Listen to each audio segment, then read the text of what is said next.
Ang mabuting balita mula sa langit sa araw na ito. Kapistahan ni Apostol Santo Tomas.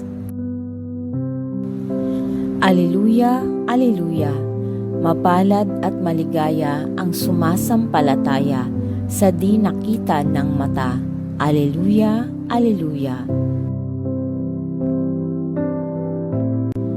Ang mabuting balita ng Panginoon ayon kay San Juan. Pinupuri ka namin, Panginoong Hesukristo. Si Tomas na tinaguriang kambal, isa sa 12, ay hindi nila kasama nang dumating si Jesus.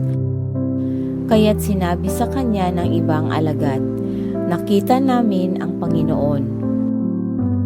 Sumagot si Tomas, "Hindi ako maniniwala hanggat hindi ko nakikita ang butas ng mga pako sa kanyang mga kamay, at naisusuot dito ang aking daliri, at hanggat hindi ko na ipapasok ang aking kamay sa kanyang tagiliran."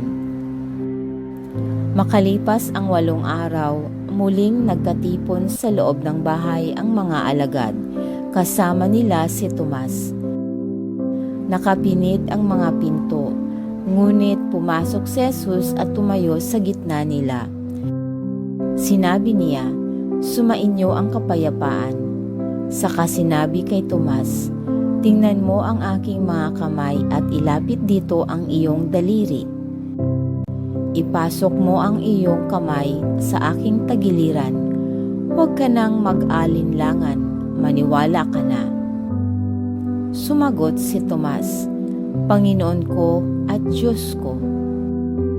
Sinabi sa kanya ni Jesus, "Naniniwala ka na ba sapagkat nakita mo ako? Mapapalad ang mga naniniwala kahit hindi nila ako nakikita."